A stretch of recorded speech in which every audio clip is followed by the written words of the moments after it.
Hello, I'm Leonard Maltin, and I'm delighted to be sitting here today with the man who gives life and voice to Goofy, Bill Farmer. Thanks for coming. Gorge, it's my pleasure. One doesn't set out in life, I suppose, to become the voice of Goofy. So tell us a little about what your career ambitions were and what led you to this wonderful job. Well, ever since I was a little kid, I was enamored with cartoons and the movies. I grew up in a small town in Kansas, and so there wasn't a whole lot to do. So Saturday morning, it was cartoon time. And I found that I had a little facility for doing the voices. I just really loved them. And of all the cartoon characters, Goofy was my favorite. And I remember watching The Wonderful World of Color with my dad sitting on his lap, never thinking I'd ever get a chance to do that. But it's kind of like a dream come true. Tell us a little about how you started out your career. What did you hope to be, and what were your first jobs? My first job, when I was about 15, 16, I found out I had an affinity for doing impressions. And I'd, of course, watch, in those days, Westerns were big, and I'd do a John Wayne or Jimmy Stewart. Well, Walter Brennan, some voices like that. Or Pat Buttram, who was one of my favorites. And I would drive through with my friends through places, a burger place, and I'd order, I'd like a big cheeseburger and a large Coke to go. And they'd look out at me, and my friends would laugh. So I got put up in front of everybody, do your John Wayne, do your Jimmy Stewart. And I found out, hey, this is kind of cool. And so when I went to college, I got into radio and television, and kicked around in radio for a number of years, then got into stand-up comedy for about 5 years as an impressionist. Finally coming out to Hollywood in about 1986 and striking it the big time with the Goof. So did you work comedy clubs? Oh, yes, yes. I started out in Dallas at a place called the Comedy Corner. And the way I got there, Tuesday night was an open mic night. Anyone could go up. And at the time, I had a job at an electronics company. And I'd gotten out of show business, out of radio, and missed the audience. And so I went down on this Tuesday night and signed up to go up, and I wrote a little 5-minute comedy routine, and I got a pretty good response. And I can tell you the date, March 16th of 1982. After that date, I went every week to the Comedy Corner and trying to work up routine. Found out what didn't work, what did work, how to present a joke, and it became a career within about 6 months.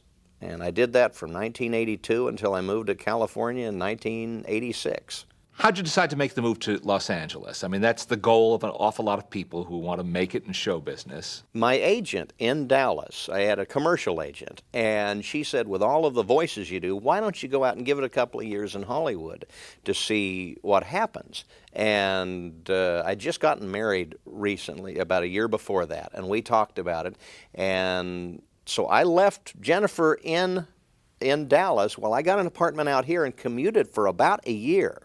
But about 4 months after moving out here, my agent said, do you do any of the Disney characters? Because at that time there were several voices for the characters, and Mr. Eisner wanted to always hear the same voice, and as close a match to the original Pinto Colvig as they could find. And out of several hundred people, I guess, that tried out, they liked mine. And it was my very first animated character audition. That's luck and fate, I guess, combined. I couldn't have done better, and I'm so glad because it's been about 16 years of doing the Goof now. Wow. Wow. Now, obviously, you'd grown up watching those cartoons, so you knew the voice, and voices were your specialty. But when you knew you were going to do the audition, did you study up especially? Yeah, I got a lot of the old ones, boat builders and clock cleaners, and the 1930s Goofy is where my ear comes into it. And ever since I was a kid, I'd practiced the laugh, and gosh, it came naturally. What was it that you think clinched the job for you? The laugh. Mm-hmm. The laugh. And gorsh, you know. Gorsh. You got those two. That's a lot of it. That's wonderful. Do you know for a fact that it was the boss who had to say yes or no? I've heard that. I heard that they went through all of the top brass and that they all seemed to like my Goofy, and I'm real happy they did. That's great. Now, you came to this job at around the same time that Tony Anselmo inherited Donald Duck, Yes. and Wayne and Russi inherited Mickey and Minnie. And the four of you have kind of become the, well, literally the spokespeople, but also kind of the flag bearers, I think, for those it's, characters. Wayne puts it best when he says that we're just carrying the torch for a little while. We're glad to do it. Do you enjoy working with other characters, too? Oh, I love it. When Wayne and Russi and Tony and I get together, which we don't unfortunately get to do ensemble work too much because I think we crack up too much. Russi's usually just on the floor rolling around laughing because we just start cracking jokes and they have to separate us. But, oh, it's a joy. It's a lot of fun. How would you describe Pinto Colvig's approach to Goofy? Now, he created the character. It was his voice that inspired the character. What made that performance special, you think? I think the innocence and the optimism are the two qualities that Goofy has, because he's ever an optimist. He'll fall off of a mountain, he'll get right back up and do it again, not think anything about it. And his genuine good-heartedness. He's genuinely a nice guy, and I think most people can relate to those qualities. The cartoons that you remember best, that I remember best for Goofy, those early ones, are there a couple you can name? Because on this disc we're going to be seeing all of them. If you had to name the cartoons that were like the quintessential Goofy cartoons, which ones would first come to mind? The first one's Goofy and Wilbur, because that was his first starring solo role. And that's definitely a classic goof. Lonesome Ghosts is one of my favorites. That has a lot of great classic Goofy in it. And I would say The Art of Skiing, much later, and he doesn't do much talking in it, but the how-to series with Goofy in it are also some of the best Goofies. Now, when they did those how-to cartoons, they're so funny. They're some of my favorites. But as you say, the voice was de-emphasized in those. The one thing that wasn't missing ever was that... Oh, the Goofy yell. Now, that Goofy yell that we all know and love is such a unique sound. Do you know how it came about? Well, actually, it's from The Art of Skiing, and I think that was done in 1947. And the actual yell was done by a yodeler that they had to do some yodeling in that cartoon. His name was Hans Schroll. Hans Schroll, I think. The Goofy yell.